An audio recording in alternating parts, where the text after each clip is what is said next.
Hey guys, what is up? Kid here of Burn One with the Shadowverse Evolved channel, as always, bringing you another deck profile for the current meta of Paragons of the Colosseum. Showdown is just a little less than a month away at this point, so we got to get through these deck profiles. Finally on Control Abyss here. This is going to be my take on Control Abyss. It's a fairly standard list with some minor changes that I really like and I think help the deck a lot more into this meta game, but we'll just go ahead and get right into it. All right, so here's the deck list itself. If you're not aware, in the set review and the tier list and stuff, I think this archetype, the control yokai stuff, basically is kind of like the wild card deck of the format. I think one of the biggest issues with the deck, though, is that draw order very much matters in this list compared to other decks, I feel like, at times. But we'll go ahead and get into it and I'll kind of explain along the way. We're a control list, Bellringer Angel. We have the one of Evo as well. We already know how great this card is. Combos very well with Soul Conversion as well, which we do play as a 2 of. You might notice we have PTP in this list still. I kind of like the card still because this deck really needs a draw, but Soul Conversion for the early draw too is really important because a lot of the times I feel the deck kind of decides whether it's going to win or not between like turns 3 and 5. And so it's important to, accumulate as many resources as you can to start being able to actually control your opponent, playing big threats on the board. It's quite important, honestly. So getting Soul Conversion as a 2 of in the list was kind of important for me. I'm glad I was able to fit it in. Next, Wings of Lust. This is the modal card that is like super good. Not only does it act as a removal, it does ping 2 to one of our opponent's enemy followers, but it also lets us draw this card to add consistency to the list. But the biggest thing here is we can get Israfil's into the grave. Even if we need to, we can get Ginsetsu is into the grave, though I think we kind of naturally want to just play these out from our hand, though using Death's Breath to bring it back might be really good because in scenarios where you're able to evo it, it's a 1/9 ward, which is pretty annoying for your opponent to deal with. And then if you get all the other one-tailed foxes on the board, ward those up first, go into this, swings in for like 5 next turn as a 5/9. It's really hard for your opponent to deal with.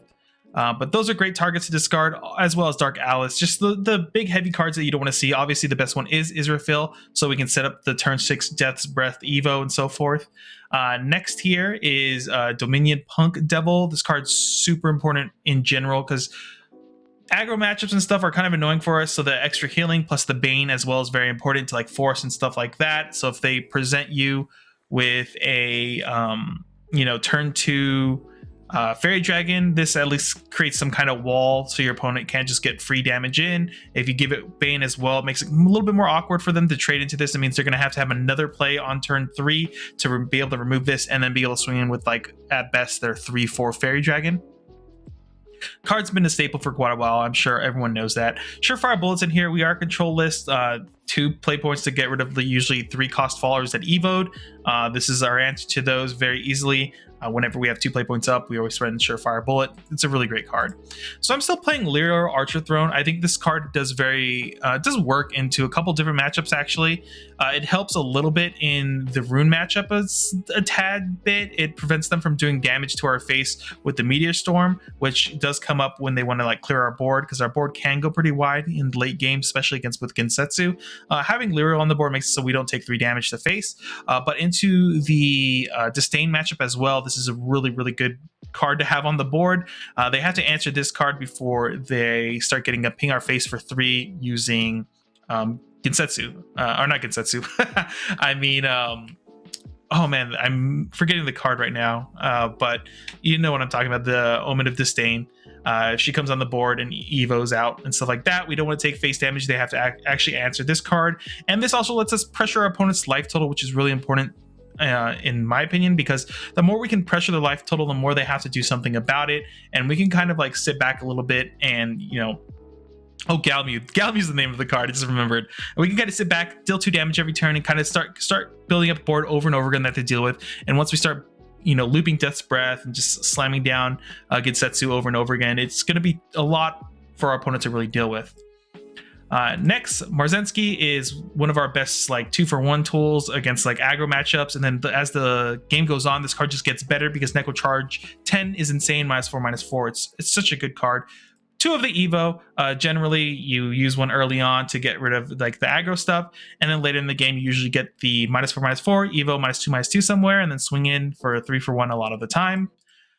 Real Nigh, Omen of Silence is a really good card into obviously any spell heavy deck. And hey, we do have a spell heavy deck running around called Kuon, which means a lot of their spells are going to cost one more. We're going to offset some of their turns. But at the same time, they have some of the best like body removals in the game on followers, one of them being Curse Crafter, which is insane. So this won't always hurt them too much, but going into some of their later turns, like on turn 7, if they're going to turn 7 and they know they have like the D shift set up, putting this on the board makes it so they can't actually use D shift that turn if they only have 7 play points. So you can delay them a turn and hopefully that gets you the win that way. Otherwise, we do still play 2 of the Evo. We get lucky and like hit their D shifts out of their hand. They don't really have good ways to recycle their D shifts back to their hand unless they're playing other cards that aren't normally found in the list. Like Agnes Tachyon, for example. So if we're able to hit a D shift out of their hand and then we see them search another D shift and maybe hit it out of their hand again, we know we're not going to really lose the D shift. We don't have as much to worry about. Card's been insanely good. I love the card. Because we're playing Lyrial Archer, I still like Path to Purgatory. It's really important to me that you have to see as many cards as possible early on. This also kind of helps you a little bit in the aggro matchup, though I think if you get down to 6 life, you're going to lose the game anyway. Only downside of playing this card still is that it does take up a deck slot, or sorry, not deck slot, a field slot. It doesn't really get removed very easily that often. So I could totally understand if you don't like the whole Lyrial Path of Purgatory package. You can just go ahead and cut this from the list and just play more removal. I think if you're going to cut this, you could play Dark Angel Olivia Dao as like a 2 of, because honestly, being able to like turn 5 get a play point, draw a card, or make your opponent discard a card, gain an Evo point, makes it so your turn 6, if you went first, you can turn 6 Death Breath Israfil very, very well, or very consistently that way. It just threatens a lot on the your turn 6, which is very nice if you play Dao over Path of Purgatory. In my opinion, though, I just want to see more cards as soon as possible. I like that it combos with Lyrial still.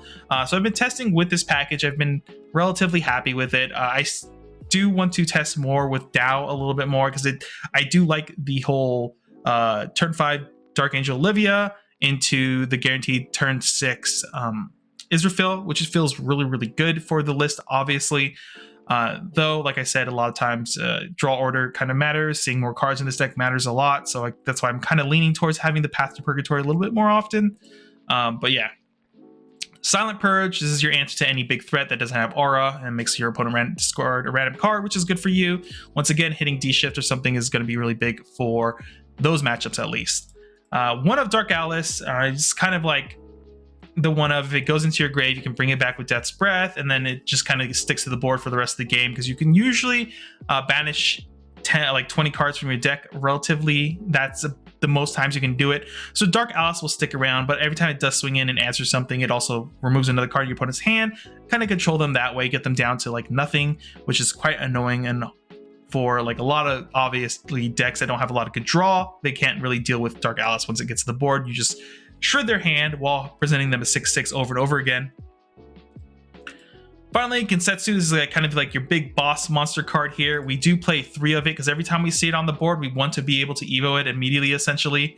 Card is insanely powerful. It slows down your opponent a lot. Getting this card out too and Evoing it and then just pushing up like 4 wards along this card could be enough that your opponent can't really push through with like a Kuon and 1 D shift. They were forced to use 2 D shifts to finish the game in that sense, especially if you Death's Breath Ginsetsu back and Evo it, and you have this 1/9 ward on the board as well. They have to work their way through on top of the little foxes as well they have to get through. It's quite annoying for your opponent to deal with, and this is kind of like your other optimal finisher, because if this is sitting on the board as a 1/9 standing, they don't have a lot of answers. They can really do 9 damage to remove this card. They need something like Execution or something that just destroys the card itself, so they don't have to worry about it, because every time you do remove one of the tokens that this card generates, it does get +1 attack, meaning eventually this will be a 5/9 that you can swing in with, which is relatively big, and then it'll have ward as well.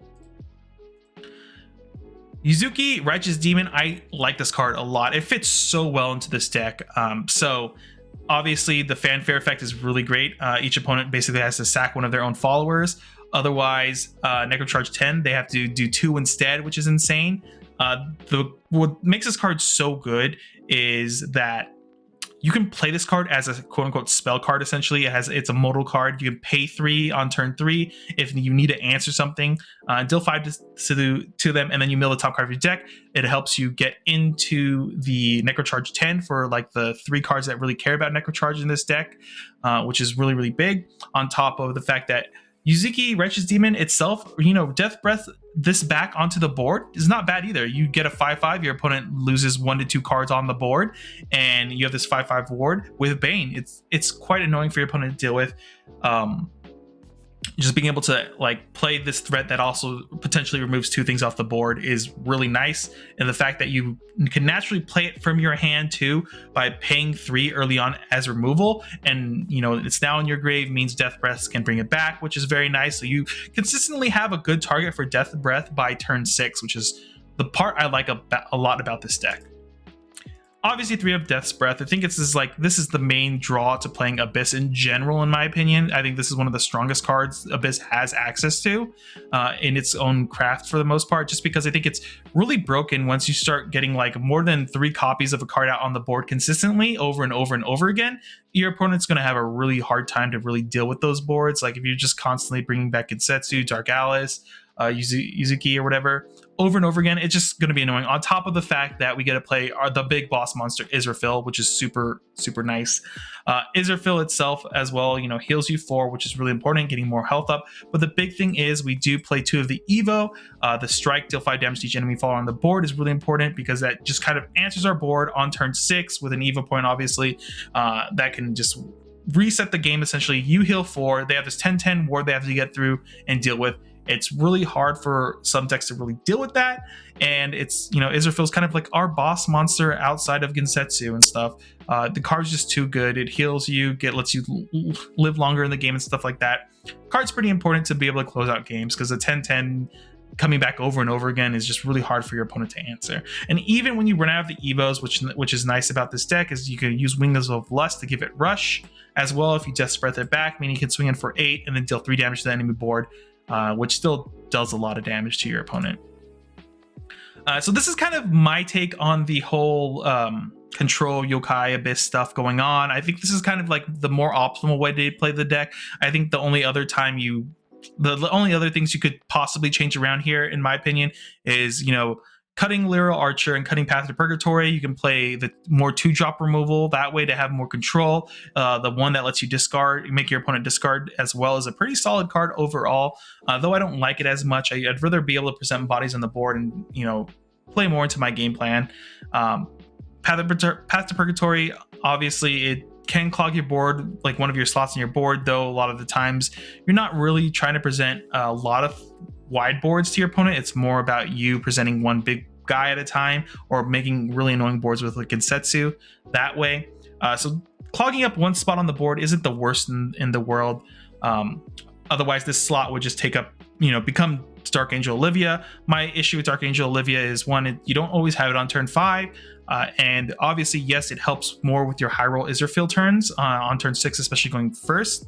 But the big issue a lot of times on turn 5 is like it comes down. It doesn't really answer anything on the board. It doesn't really put too much pressure on your opponent, really, because it doesn't interact with the board that well. And because it doesn't, that means that you're almost giving your opponent kind of like a gap turn to like answer this card and stuff like that. So it only really feels good, in my opinion. It's like you curve it out on turn 5 and get the Evo point plus something else, so you can Israfil next turn. Those are the turns that it feels the best, in my opinion.